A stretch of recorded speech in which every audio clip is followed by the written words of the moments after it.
Assalamualaikum warahmatullahi wabarakatuh. Halo teman-teman semua, berjumpa lagi dengan saya Robben Admin Perry di channel Mr. Admin Perry. Oke, teman-teman, pada video kali ini kita akan ngomongin atau berbicara tentang pegawai negeri sipil ya.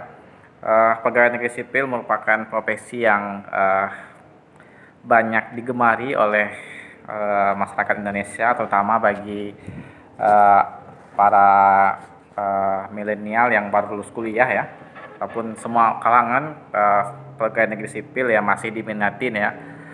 Terbukti dengan membludaknya pendaftaran, yang banyaknya orang yang mendaftar ketika lowongan seleksi calon pegawai negeri sipil dibuka oleh pemerintah. Lambatnya sampai membludak, bahkan server untuk menerima pendaftaran tersebut sampai down ya karena terlalu banyak yang mengunjungi. Dan di Indonesia sendiri jumlah pegawai negeri sipil sekitar 4,5 jutaan ya, jumlah yang cukup banyak ya, yaitu tersebar di seluruh Indonesia mulai dari Kementerian Pusat sampai ke Kementerian sampai ke pemerintah daerah ya. Banyak pertimbangan bagi orang-orang yang ingin menjadi PNS ya. Mungkin mereka pikir gaji PNS itu ya tetap, kemudian jaminannya ada, kemudian pensiunnya ada, kemudian jarang sekali PNS yang di PHK ya, kecuali benar-benar mereka melakukan kesalahan yang besar, yang tindakan-tindakan yang indisipliner, tidak masuk kerja. Bahkan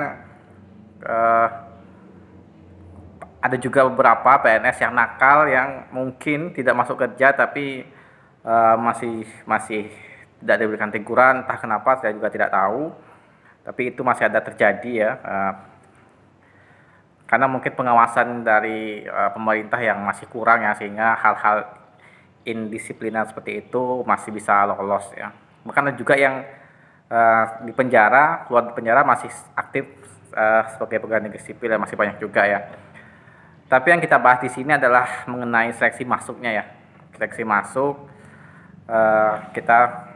saya dulu lulus tahun 2014 ya, 2013 tesnya.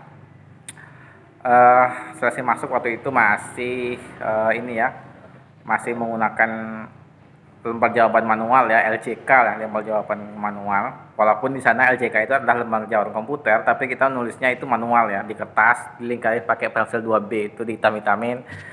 Kalau sekarang kan sudah berbasis chat ya, komputer assist test ya, sehingga tesnya itu cukup transparan ya, nilainya transparan, kemudian tesnya juga transparan, sehingga tingkat kecurangannya, tingkat ke orang untuk memanipulasi ataupun mengubah data sehingga orang yang harusnya tidak lulus bisa lulus, kemudian orang yang harusnya lulus tapi tidak lulus itu bisa diminimalisir. Artinya tingkat kecurangannya sangat kecil ya, artinya semuanya transparan, bagus sekali.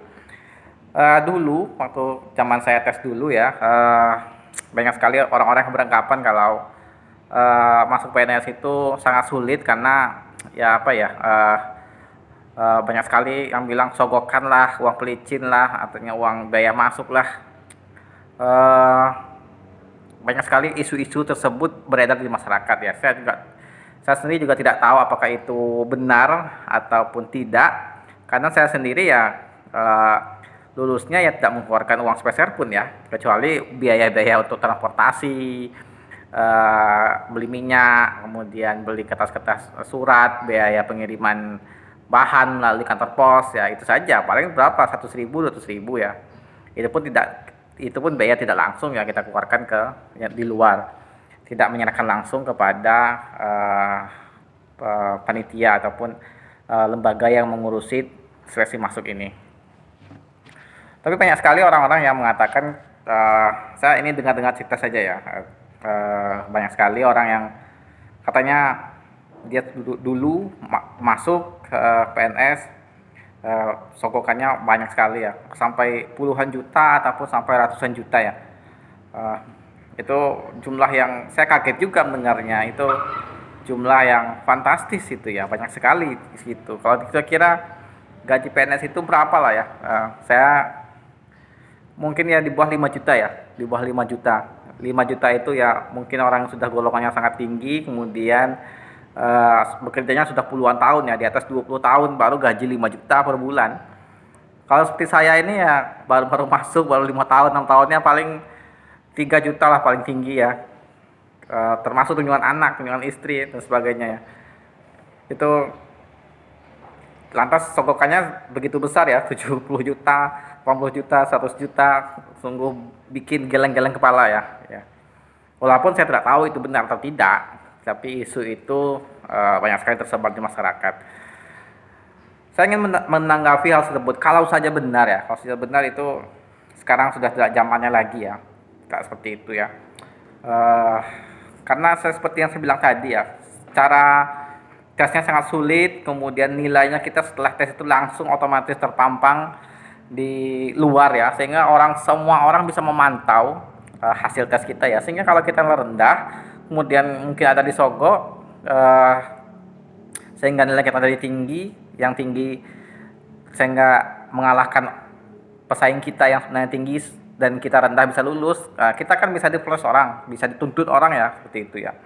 Saya rasa zaman sekarang ya uh, tidak mungkinlah ada seperti itu. Dan zaman dulu pun ya, uh,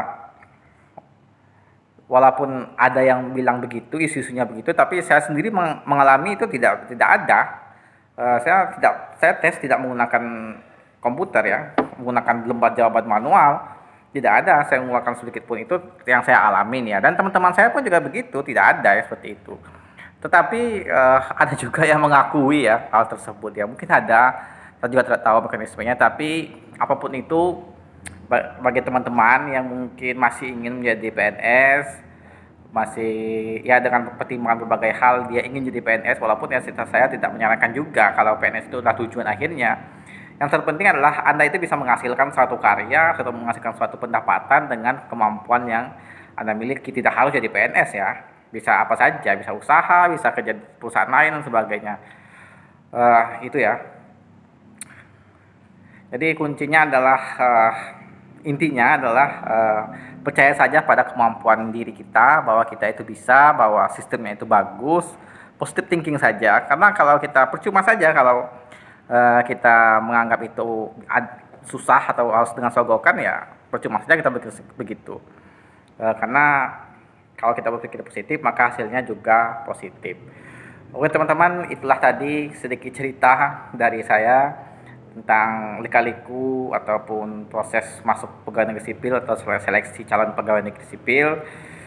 Semoga teman-teman yang sedang berjuang mengikuti tes pegawai negeri sipil bisa lulus dengan nilai yang bagus dan ditempatkan tempat yang bagus dan bisa mengabdi kepada negara dengan sebaik-baiknya. Teman-teman, terima kasih atas waktunya, terima kasih telah menonton video ini, dan jangan lupa untuk subscribe, like, komen, share, dan nyalakan tombol lonceng notifikasinya. Terima kasih. Wassalamualaikum warahmatullahi wabarakatuh.